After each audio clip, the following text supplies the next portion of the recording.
What are some white glove kind of success stories or particularly interesting results or even just interesting cars that you guys have listed recently?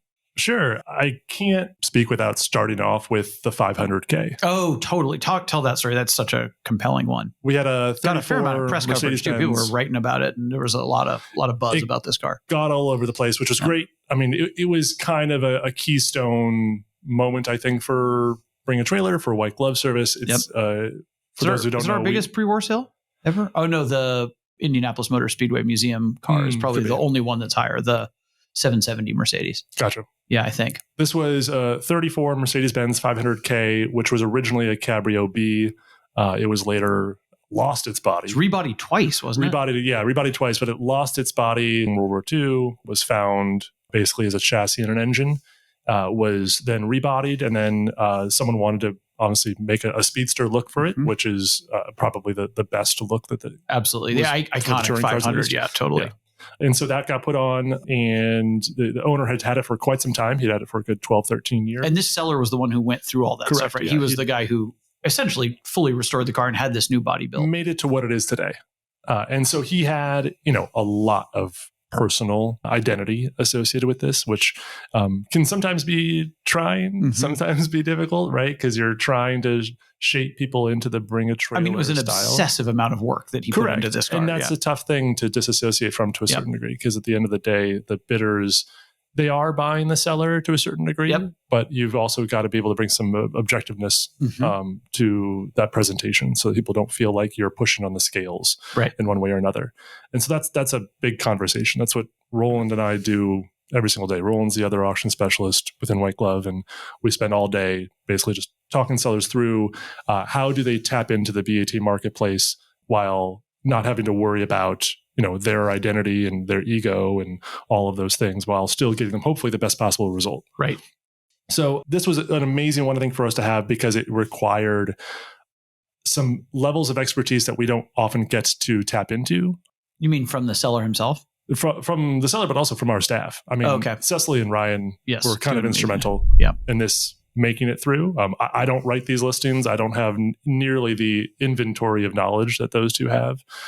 And that's kind of crucial to have those kind of people behind us. Huge shout out to Cecily, who writes almost every one of these. She's one of the best we've ever had. Actually, is the best we've ever had, really, in some ways, and goes so deep on these crazy, especially pre-war cars and significant cars with significant history. But it's unlike anything I've ever seen. The kind of way she puts these things together in an objective fashion. Having people like that is what gives us the legitimacy. I think to do more and more of these, because this is the kind of thing that we would have heard over and over again. One of those won't ever be on BAT. Totally. Right. That won't happen there. That can't do an internet auction. That has to be. These are the subtext there is these are hard cars to sell, no matter where you're doing it. Right. There's a limited audience for this. And there's like not only a limited audience, but like that the audience needs to be like babied and satiated in a way. Someone needs to be handing them champagne or whatever.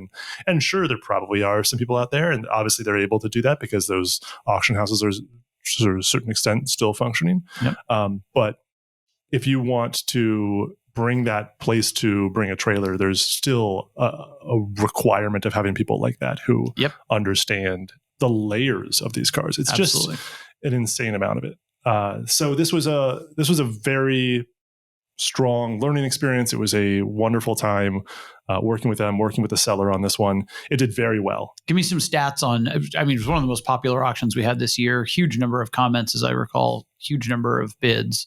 Went way beyond where I thought it was going to go. Went way beyond, I think, to be honest, I don't think anyone knew where it was going to go. Yeah, because this is one of those, a hard car to put it. Yeah, hard part. Yeah. Another part of my day is just reserve negotiations. Right.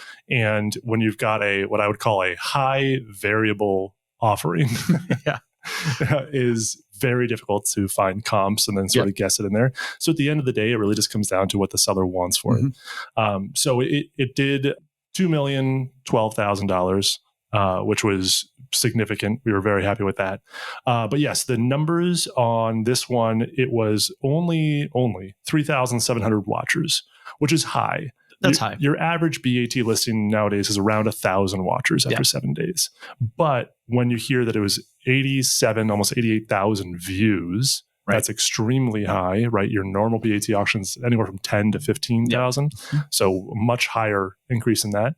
And then lastly, the most important one as far as shockiness is 1,270 comments. Yeah. One of the top of all time. And it was 900 comments. I kid you not, in like the last hour and a half. Yes.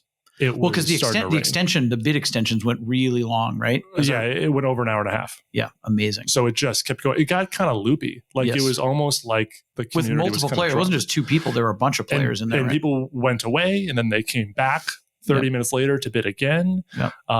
I don't recall it ever really getting into the checking for last bids. It never got scary with 1 or 2 seconds. Smart people. There were a lot of people who wanted it. If you're listening to this and you're bidding on Bring a Trailer, don't wait. Don't wait. If it's one of our power sellers offering the car, they're going to remind you about that. Yes, they will definitely remind you. Yeah, it's not eBay. It's you don't have to snipe at the last second. There's no sniping on BAT. Yeah. Well, that was an amazing one. That was an amazing car. I love pre-war cars, as you know. So that was I was just happy that we were listing it. So I mean, 10,000 extra bonus points for the fact that it did so well and was such that the community loved that auction so much. What are some other biggies?